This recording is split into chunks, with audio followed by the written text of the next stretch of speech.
오늘은 마르다와 마리아라는 제목으로 은혜를 나누겠습니다. 38절 다시 보시면 그들이 길 갈 때에 예수께서 한 마을에 들어가시매 마르다라 이름하는 한 여자가 자기 집으로 영접하더라.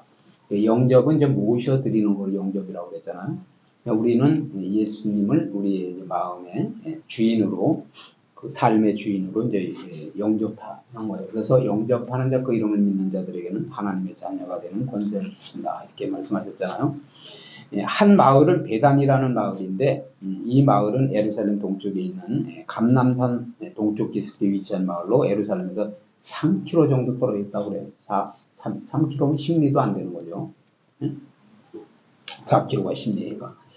그 정도 가까운 거리에 떨어져 있었어요. 그래서 마르다의 자연스러운 영접과 이어지는 이야기의 전개는 예수님과 그들이 초면이 아니었음을 표현하고 있다는 거죠. 요한복음 11장 5절에 나와 있어요. 읽어보시겠습니다. 예수께서 본래 마르다와 그 동생과 나사로를 사랑하시더니, 이렇게 나와 있어요. 그래서 마르다는 마리아의 언니예요. 언니 동생. 그리고 나사로의 동생이라는 거죠. 나사로는 이제 오빠잖아요, 오빠. 그래서 그 나사로는 죽었다가 살아났잖아요, 그죠? 그 죽어서 장사를 지내가지고 배로다가 이렇게 다 동용했었는데 그냥 나사로야 일어나라. 그러니까 그냥 나사로가 그 배로 이렇게 쌌던 거를 풀고 막 일어났다고 하잖아요. 그래서 나사로는 죽었다가 예수님의 도움으로 살아난 일이 있으며 마리아는 예수님의 몸에 향유를 부은 일이 있다는 거죠. 향유. 그래서 그만큼 이들 가족은 예수님과 각별한 사이였다라는 거예요. 그래서 다시 이제 이 마르다의 집에 예수님이 오시게 됐는데 39절 크게 읽어보시겠습니다. 그에게 마리아가 하는 동생이 있어 뒤에 발치에 앉아 그의 말씀을 듣더니, 여기서 아래 앉아 아래 앉아라는 문자적 의미는 곁에 앉다로 제자가 스승의 발치에 앉아서 교훈을 듣는 자세를 표현하는 말이라는 거죠. 이것은 마리아가 마치 학생이 스승에게 가르침을 받듯이 예수님에게 진리의 말씀을 들으려고 매우 열심히 있었음을 뜻하는 거라는 거예요. 교회 오면은 그 눈과 눈을 마주쳐야 돼요. 그 말씀은 제가 말씀드리지만 그 눈으로 들어가는 거예요. 눈으로. 귀로 들어가는 게 아니고. 귀로 들어가면은 저 역시도 마찬가지예요. 제가 직업이 있잖아요. 직업이. 그러니까 계속 그런 게 생각이 나는 거예요. 응? 다른 데를 쳐다보고 있으면 현장에 가서 일을 하고 있다니까요. 그때 위험했던 순간이 생각이 나고 경기 감전될 그런 상황이 생각이 나고 또 어떻게 하면 그걸 더 잘하지 이런 게 생각이 나요. 근데 눈을 보고 있어요. 눈으로 들어가는 거예요. 먼저 시간에도 말씀드렸잖아요. 그래서 이 마리아는 말씀을 들으려고 하는 그러한 자세로 예수님의 발치에 앉아서 그 듣는 일에 열심을 냈다는 거예요. 믿음은 뭐냐면 들음에서 나잖아요. 들음에서. 들음은 그리스도의 말씀으로, 복음의 말씀을 들을 때 여러분들의 믿음이 자란단 말이에요.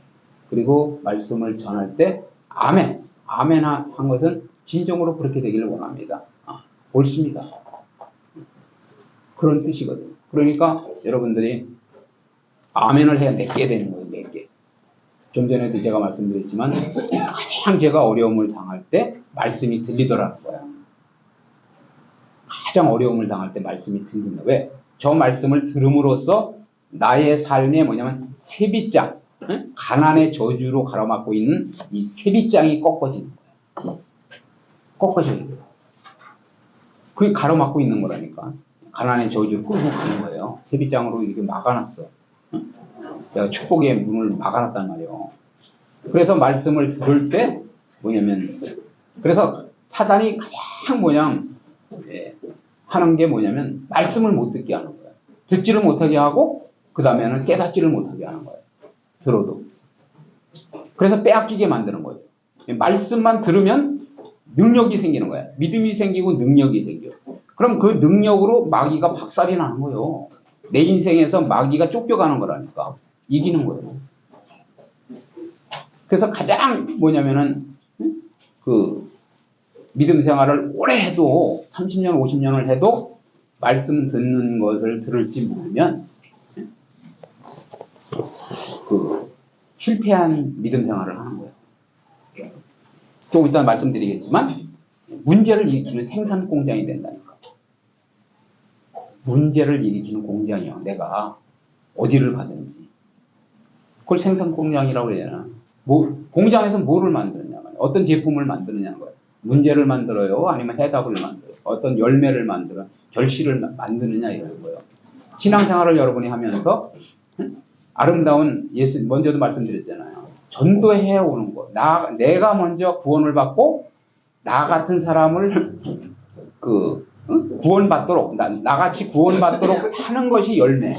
그 열매를 하나님께 드리는 걸 하나님이 참 기뻐하시는 거예요. 그럼 내가 먼저 말씀을 듣고 깨달아야 될 거 아니에요. 그래서 오늘 말씀이 뭐냐면 마리아는 그걸 택한 거예요. 듣는 거. 여기 이제 강사 목사님이 가끔 오시잖아요. 부흥성회를 하면 아주 그 중에서 그래도 좀 영권이 있고 그런 이제 좀 영성이 있는 목사님들을 초청해서 부흥 집회를 하잖아요. 그러면은 그분이 오셔서 이제 강사 접대를 하잖아요. 식사를 해야 된단 말이에요. 그러면 교회에서 지금 마르다로 얘기하면 마르다가 강사 목사님의 음식을 만들고 있었던 거예요. 그럼 음식을 안 만든다 그러면은 굶어서 어떻게 해요? 말씀 전하나요? 네? 강사 목사님. 그럴 순 없잖아. 그러니까 음식 만드는 것도 중요해요. 그렇지만 오늘 여러분들이 이 말씀을 잘 듣고 깨달아야 올바른 신앙생활을 할 수 있는 방향을 잡을 수 있단 말이에요. 길을 찾을 수 있다는 거예요. 이게 신앙생활의 핵심이요? 이게 포인트요? 이게 길이로구나. 이대로 해야지 하나님이 칭찬하시는 거라구나. 그걸 알 수 있다는 거예요. 그래서 말씀을 들으려고 하는 열심이 있었다는 거죠. 근데 그녀는 다른 일에 관심을 돌리지 않은 채 열심히 계속해서 주의 말씀을 경청하잖아요. 경청. 여러분들이 경청하는 기술이 있어야 돼요. 40절 보니까 마르다는 준비하는 일이 많아서 마음이 분주한지라 예수께 나아가 이르되 주여 내 동생이 나 혼자 일하게 두는 것을 생각하지 아니하시나이까 그를 명하사 나를 도와주라. 여기는 예수님께 이런 부탁을 했지만 만약에 교회에 제일 이렇게 누구한테 이런 하소연을 하겠어요? 결국은 이제 여전도에서 만약에 이렇게 음식 준비를 한다. 그러면 담임 목사님한테 와서 막 졸르는 거야. 나 혼자 지금 말이야, 음식을 만들고 있는데,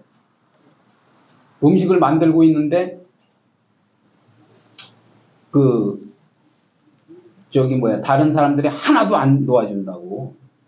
나를 도와주게 하라고. 그럼 어떻게 하겠어요, 목사님이? 그냥 혼자 하시오. 이러겠어요? 아니면, 어느 권사님, 집사님 가셔서 좀 도와주세요. 이래겠어요. 지금 말씀을 듣고 있다면. 그런 말씀이에요. 오늘 말씀을 잘 여러분 이제 같이 들으시면서 은혜를 나누셔야 돼요. 그래서 마르다의 바쁜 모습은 그녀가 예수님께 대한 정성을 쏟아부었음을 보여준다라는 거예요. 그죠? 정성이 있는 거예요. 내가 맛있는 음식을 만들어서 목사님을 접대해야 되겠다. 섬겨드려야 되겠다. 이런 거죠. 그래서 여기서 분주한지라는 사방에서 끌어당긴다는 의미가 있어요. 그리고 그녀의 바쁜 상태가 어느 정도인지를 생생하게 보여주는 그러한 표현하는 말씀이라는 거죠. 이렇게 바쁜 마르다의 모습과 예수님의 발 아래에 앉아서 그의 말씀을 조용히 듣고 있는 마리아의 모습은 뚜렷이 대조적이잖아요. 한 사람은 너무 바빠가지고 막 그냥 펄펄 뛰고 날뛰는데, 막 얼마나 바쁜지를 모르는데 화장실 갈 시간도 없이 만약에 음식을 만들고 있는데 한 사람은 그냥 조용히 예수님 발 앞에 가가지고 말씀. 제가 장로로 섬길 때 그때 밖에서 주차 요원이 없으면 안 돼요. 그 뭐냐면 사람 차가 통행이 안 돼. 그러니까 막 빵빵하고 교회에 들어와가지고 저 차 좀 빼달라고 저 차 때문에 차가 못 지나간다고 뭐 예를 들어 부흥성회를 하고 있다고 하더라도 막 와서 난리를 친단 말이에요. 응? 그죠? 그래서 제가 나가서 그걸 한 거예요. 나는 하나님, 내가 바깥에서 이거를 할 망정 나에게는 하나님의 은혜를 주시옵소서. 그래서 나는 영권을 가지고 교회의 문제를 일으키는 사람이 되지 않게 해 주시옵소서. 저는 제가 이걸 감당하겠습니다. 예? 그래서 다 사람들, 내가 하나 희생함으로써 많은 사람들이 예배를 잘 드려서 은혜를 받을 수 있도록 했다는 거예요. 그렇지만 오늘 이 말씀은 그것도 중요하지만은 말씀을 들어라 이거. 물론 그 희생하는 거 중요하지만 말씀을 들어라 이거예요. 그래서 대조되고 있다고 그랬죠. 마르다와 마리아. 그러나 그녀는 예수님의 말씀을 듣는 것보다는 그분이 먹고 마실 수 있도록 음식을 장만하는 일이 더 중요한 일이라고 판단하여서 바쁘게 움직이고 있었다는 거예요. 그 일에 집착했다는 거예요. 그런데 명하사 도와주라 하소서, 그죠? 마리아를 명해서 나를 좀 도와주라고 그러라 이거예요. 근데 목사님이 물론 이렇게 좀 지휘를 하실 수도 있지만 모든 교회는 시스템이 있어서 스스로 돌아가야지 일일이 이렇게 하루 저렇게 막 시키면은 이 시기 질투가 일어나고 비교가 일어나가지고 교회가 시끄러워요. 왜 목사님이 저 권사님 편을 드느냐, 저 집사님 편을 드느냐, 저 장로님 편을 드느냐 이렇게 되는 거예요. 그러니까 여러분들이 말씀을 잘 듣고 스스로 결정을 해야 돼. 지혜롭게 결정을 하셔야 된단 말이에요. 오늘 이 말씀처럼 도와주라 하소서. 아마 마르다는 혼자서 음식을 준비하기는 너무 바쁘니 와서 도와달라고 마리아에게 신호를 보내기로 했을 것이라는 거죠. 그럼에도 불구하고 예수님의 말씀에 너무 열중인 나머지 그녀의 요청을 거들떠보지도 않는 마리아의 태도가 화가 났다. 마르다의 이 제기에는 다음과 같은 의미가 들어있는데, 자신이 그렇게 바쁜데도 불구하고 전혀 자기를 도우려 하지 않는 마리아에 대한 간접적인 책망이 있다라는 거죠. 두 번째는 뭐냐면 그런 사실을 알고서도 아무런 조치를 하지 않는 예수님. 그러니까 결국은 이러한 불평과 원망이 누구한테 돌아오느냐면 목사님한테 돌아온단 말이에요. 그럼 목회가 되겠냔 말이에요. 누구 편을 들 거예요? 목사님이. 예수님의 무관심에 대한 원망이 있다. 원망. 그죠? 이제 여러분들 지혜가 있으면 예수님께 여쭤보겠지만은 아니면 담임 목사님한테 이제 막 가서 얘기할 거 아니에요. 그럼 담임 목사님이 이러지도 못하고 저러지도 못하고 그냥 우물쭈물하고 있으면 또 화가 나는 거지 이제. 세 번째는 뭐냐면 적어도 지금의 상황에서 음식을 마련하는 자신의 판단과 행위가 가장 옳다고 여긴 거예요. 옳다고. 사람이 큰 소리 치는 이유는 자기가 옳기 때문에 소리 지르는 거예요. 옳다고 하는 확신으로 아무것도 하지 않고 예수님의 말씀만 듣고 있는 마리아에 비해서 자기가 지금 얼마나 옳은 일을 하고 있는가를 은연중 과시하는 마르다의 생각이 담겨져 있다고 볼 수 있다는 거죠. 41절 보세요. 그러나 주께서 대답하여 이르시되 마르다야 마르다야 네가 많은 일로 염려하고 근심하나. 이거 말씀하세요. 마르다의 이름은 두 번에 걸쳐서 마르다야 마르다야 그러잖아요. 그것은 예수님께서 마르다의 정성스러운 행위 자체에 대해서는 동정적인 마음을 가지고 계셨음을 암시한다는 거죠. 그 마음은 참 거룩한 거예요. 그죠? 예수님을 음식을 맛있게 만들어가지고 이렇게 내 집에 오셨는데 만들어 드리겠다는 건 좋은 동기라는 거지. 마음으로는. 염려하고, 여기 염려하지 않아요? 염려? 그것은 과도한 욕구로 인해서 어지럽게 분열된 심적 상태를 말하는 거예요. 응? 또한 근심 하나는 자기 스스로 자기를 괴롭게 하는 거예요. 자기를. 예수님에 대한 열심으로 말하면 마르다나 마리아가 같다고 할 수 있다는 거죠. 하나는 말씀을 듣는데 뭐냐면 열심이고 하나는 또 음식을 만들어주는 같다고 할 수 있어요. 그냥 거기에 열심을 냈으니까. 그런데 하지만 마르다는 육체적인 배고픔을 해소해 줄 먹을거리보다는 영혼을 배부르게 하는 생명 양식인 하나님의 말씀이 더 소중하고 필요하다는 사실을 알아야 했다는 거죠. 그것은 뭐냐면 우리가 하나님의 말씀을 들어야 되는 이유가 뭐냐면 하나님의 말씀은 길이요 진리요 생명이라고 했잖아요. 그것은 뭐냐면 모든 분별력을 가질 수 있는 거예요. 분별력, 판단력, 분별력을 정확히 꿰뚫을 수 있는 말씀이 하나님의 말씀, 진리의 말씀이란 말이에요. 그러면은 내가 지혜가 생겨요. 그래서 이게 우선이고 이거는 그 다음이다. 지금은 이것을 할 때다 하는 것이 분별이 된다는 거야. 판단이 된다는 거야. 그죠? 하나님이 그런 지혜를 주죠. 그렇기 때문에 먼저 듣는 여러분이 듣고 훈련받고 그리고 은혜를 깨닫고 그 다음에 주의 일을 해야 문제를 안 일으킨다 이런 거예요. 분쟁이 없어. 그런 교회는 돼. 된다고. 교회가 돼요. 질서도 있어. 교회가 질서도 있어야 돼요. 자, 시편 119편 103절부터 보시겠어요. 일단 103절 먼저 보시겠습니다. 주의 말씀의 맛이 내게 어찌 그리 단지요. 내 입에 꿀보다 더 다니이다. 그죠? 꿀 중에도 막 최상급의 꿀이 있잖아요. 꿀 먹으면 얼마나 달아. 그죠? 좋죠? 그런 것처럼 우리 어린 학생들도 맨날 막 꿀 달라고 그러는데 꿀이 맛있잖아요. 그런 것처럼 하나님의 말씀이 이렇게 맛이 있어야 돼. 내가 진리의 말씀을 한 말씀을 딱 깨닫잖아. 깨달으면은 뭐냐면은 그렇구나 하고 무릎을 탐복을 하는 거야. 탐복. 내가 이걸 몰라가지고 인생을 허비했구나, 망했구나. 그걸 깨닫게 된다는 거야. 내가 마귀를 못 이겼구나. 내 삶을 도둑질 당해가지고 내가 이런 비참한 삶을 살았구나 하면서 무릎을 치는 거예요. 그래서 제가 막 설교를 그냥 이 귀에 못이 박히도록 들은 거예요. 하루에 6시간씩, 8시간씩 들었다니까, 설교를. 자녀들한테 잘해주고 싶은데, 잘해주는 방법을 모르는 거예요. 응? 세상에 나가서 승리하고 싶은데 승리하는 방법을 모르는 거예요. 우매하니까. 그래서 말씀을 듣다 보니까 그냥 촥 깨달아지는 거예요.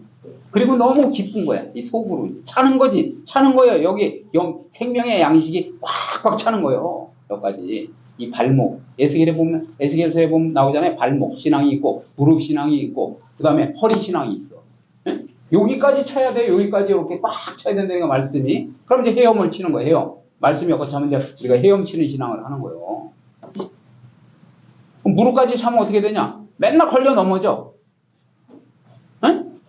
물이 여기 차다 걸어가려면 얼마나 힘들어요. 헤엄치고 그냥 둥둥 떠가지고 막 이렇게 저병, 평영 뭐 이런 걸 막 하면서 헤엄을 치고 다녀야 되는데 신앙생활을.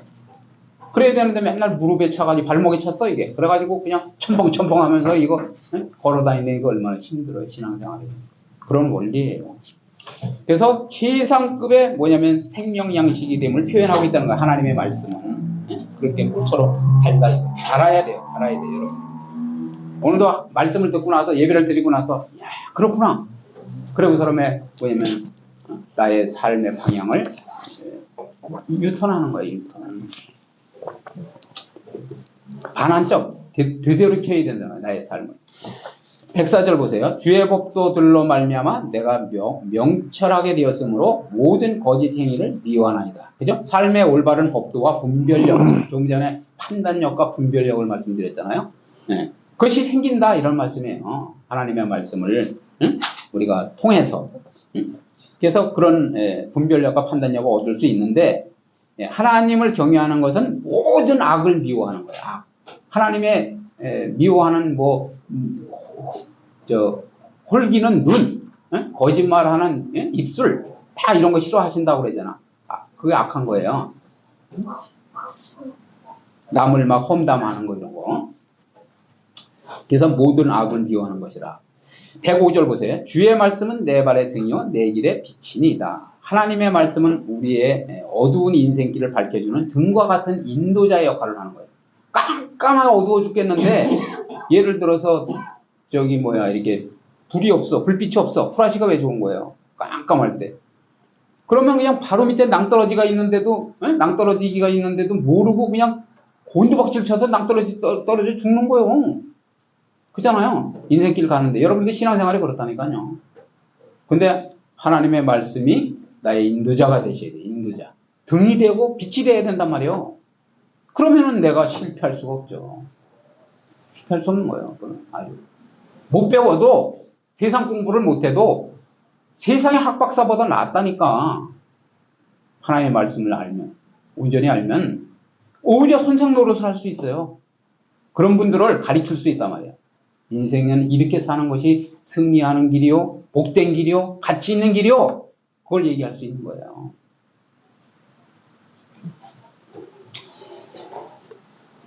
예.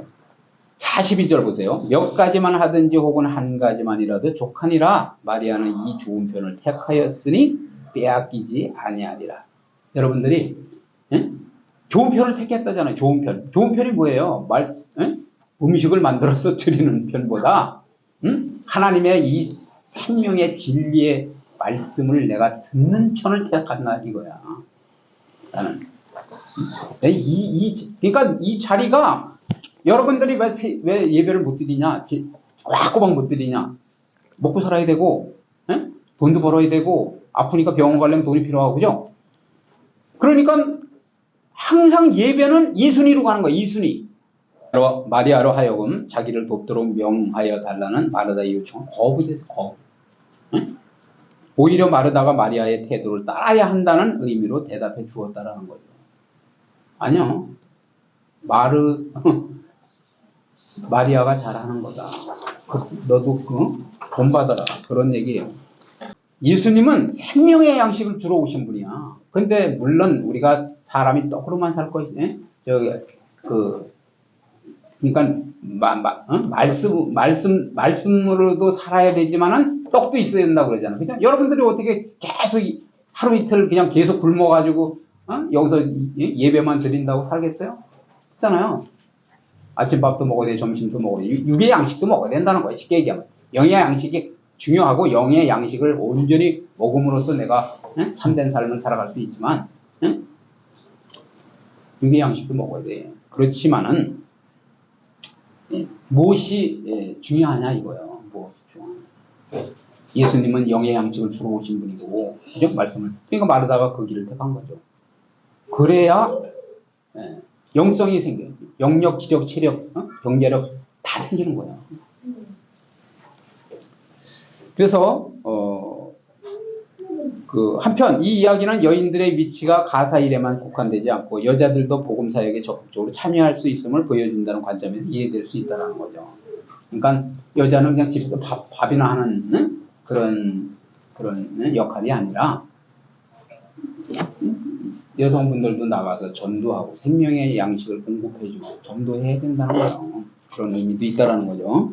그래서 육체적 양심도 좀 전에 제가 말씀드렸지만 육체적 양식이 중요하죠. 밥 굶고 살 사람이 어디 있어요? 며칠만 굶으면 그냥 기운이 쭉쭉 빠지는데.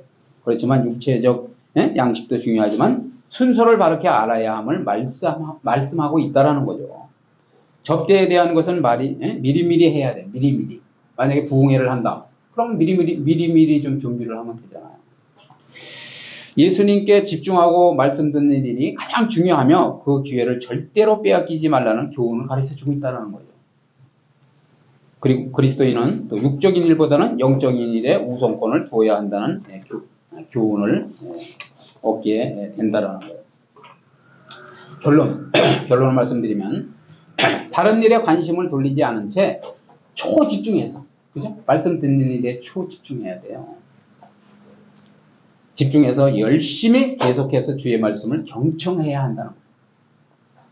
다른 어떤 일보다도 중요하다는 거예요. 가장 중요한 거예요. 말씀 듣는 것이. 그래서 말씀 듣는 걸 빼앗기면 여러분의 삶을 도둑질 당할 수밖에 없어요. 그리고 다른 일로 분주하면 안 돼요.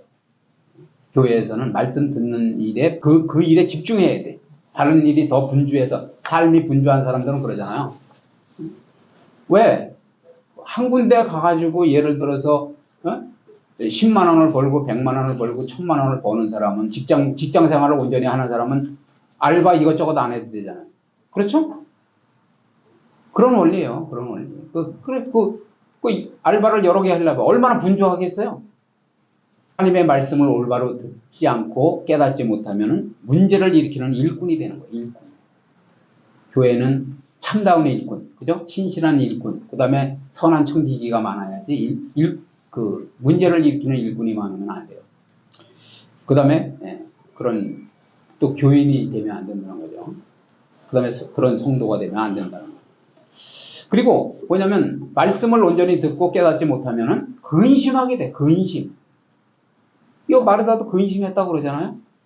그 다음에 뭐냐면 기쁨이 없어. 기쁨. 주의 일을 내가 하면서도 기쁨이 없으니까 막 예수님한테 가서 막 그 명해가지고 마리아를 명해서 나를 막 도와주라고 하고 막 이렇게 하잖아요.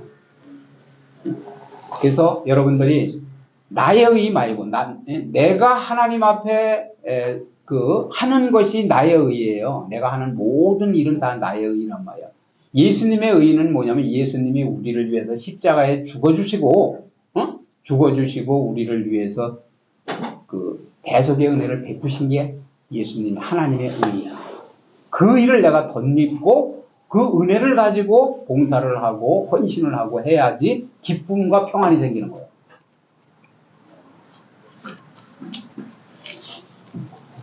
그래서 또 다른 사람은 원망하게 돼요. 말씀을 똑바로 듣지 않고 깨닫지 못하면 원망하게 된단 말이에요. 지기 질투하게 되고 원망하게 돼요. 그걸 우리가 알아야 되겠다는 거죠. 두 번째는 뭐냐면 하나님의 말씀은 우리에게 하늘의 신령한 최고의 뭐냐면 지혜가 임할 수 있어요. 지혜. 잠언서에 요새 잠언서를 제가 강의하고 있지만은 잠언에서 주장하는 게 뭐예요? 지혜. 세상 지혜 말고 하늘의 지혜. 하나님께서 명령하시는 대로 이렇게 살아라, 저렇게 살아라, 이렇게 해라, 저렇게 해라 하는데 그대로 하는데 안 될 게 뭐 있어요? 형통. 만사 형통이라니까 그렇게 되면. 그래서 최고의 지혜가 임하고 능력을 얻을 수 있는 거예요. 능력. 그죠? 네. 권능이 많은 거예요. 권능은 다이나마이트가 폭발하는 게 권능이에요. 권능. 오직 성령이 너에게 임하시면 너희가 권능을 받고 온 유대와 에루살렘과 온 유대와 사마리아와 땅끝까지 내 증인이 된다는 증인. 그죠? 우리가 아무리 무식한 사람이라도 제가 말씀드렸지만 하나님의 권능이 임하면은요 그냥 세상을 정복하고 다스리고 리더가 되는 거예요. 리더가. 그리고 뭐냐면 영생의 비밀을 깨달을 수 있어요. 영생의 비밀. 신앙생활의 핵심은 뭐냐? 영생의 비밀을 깨달아야 돼요. 교회를 아무리 다녔는데도 나중에 가서 내가 영생의 비밀을 몰라. 어떻게 구원을 받는지, 하나님의 의를 덧입는지, 예수님에게 상급을 받는지, 칭찬을 들을 건지, 지옥을 갈 건지, 천국을 갈 건지를 모른다. 그럼 그 불쌍한 거죠. 그죠? 그러니까 영생의 비밀을 깨달아야 되고, 그리고 확실한 삶의 목적을 알 수 있어요. 내가 왜 사는지. 우리 기독교인의 뭐냐면 핵심 원리는 뭐냐? 인생이 어디서 왔냐 이거예요. 내가 어디서 하나님께로부터 왔잖아요. 그리고 무엇을 할 거냐? 이 땅에서 무엇을 하다가 그 다음에 어디로 가느냐? 어디로 가? 내세가 있느냐 진짜? 그걸 알아야 될 거 아니에요. 이 땅에 무엇을 하면서 살다가 어디로 갈 거냐? 이걸 깨달아야 돼. 그걸 알 수 있다는 거예요. 말씀을 잘 들으면. 그리고 뭐냐면은 영적 양식. 영적 양식을 먹어야 돼. 그래서 가장 가치 있고 복된 삶의 인도자의 역할을 한다는 거죠. 말씀은. 가치 있는 인생을 사는 거예요. 우리가 무가치한 인생을 사는 사람을 뭐라 그래? 미련한 사람이라 그러고 바보라 그래. 그잖아요. 맨날 하는 짓마다 헛손질을 한다고 그래. 헛손질. 응? 가서 일을 했는데 소득이 없어. 공사를 했는데 그냥 미쳤다니까. 그러면 뭐 하는 거예요? 차라리 그 시간에 낚시질을 할 일, 운동을 하지 차라리 조깅을 할 일이지. 그잖아요. 그게 무가치한 인생을 사는 거예요. 100년을 살았는데 다 헛 인생을 살았어. 그럼 후회하는 거지. 그죠? 후회하는 인생을 사는 거예요. 땅을 치고 나중에 죽을 때 그냥 통곡하는 거예요. 내가 무가치한 인생을 살았구나. 세 번째 뭐냐면 진리의 말씀을 잘 듣고 깨달아야 한다는 거예요. 하나님의 계획과 목적이 있어요. 목적. 나를 이 땅에 태어나게 하신 목적이 있다니까. 여러분을 이 땅에 태어나게 하신 목적이 있어요. 제가 말씀드리잖아요. 나를 이쑤시개로 만들었는데, 정부 때를 갖다가, 날 이쑤시개로 만들었단 말이에요. 그러니까 내가, 그 전봇대 역할을 하면서 그 전봇대 모습이 돼가지고는 전봇대로인데 이빨을 쑤시려고 그러면 되겠어요? 안 되죠. 똑같은 거예요. 하나님이 나의 목. 저도 그걸 늦게 깨달았으니까 하나님의 주의 길을 순종하고 가는 거라고. 여러분도 여러분에게 분명히 하나님이 이 땅에 태어나게 하신 목적이 있다는 목적. 그 하나님의 그 목적을 발견하고 그 계획을 발견해야 돼.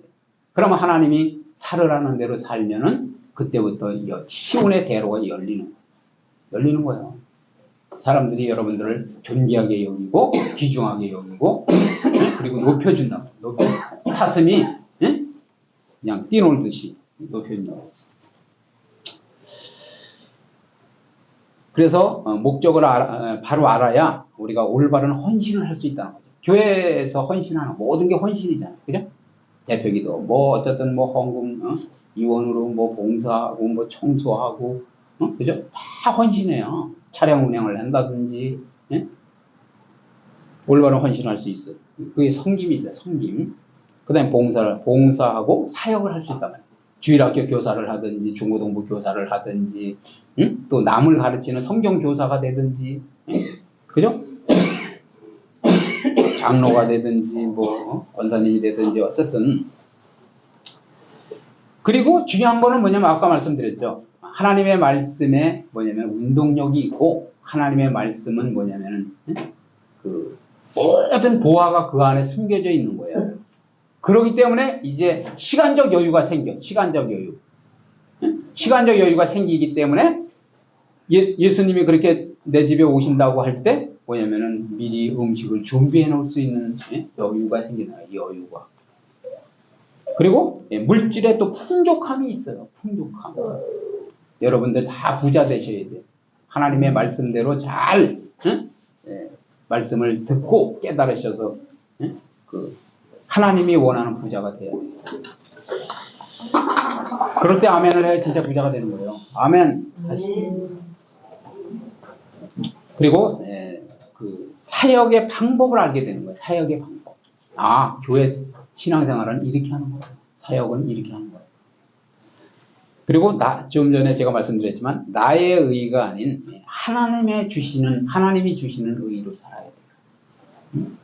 물론 여러분들이 상급을 쌓지 말라는 말이 아니에요. 여러분들이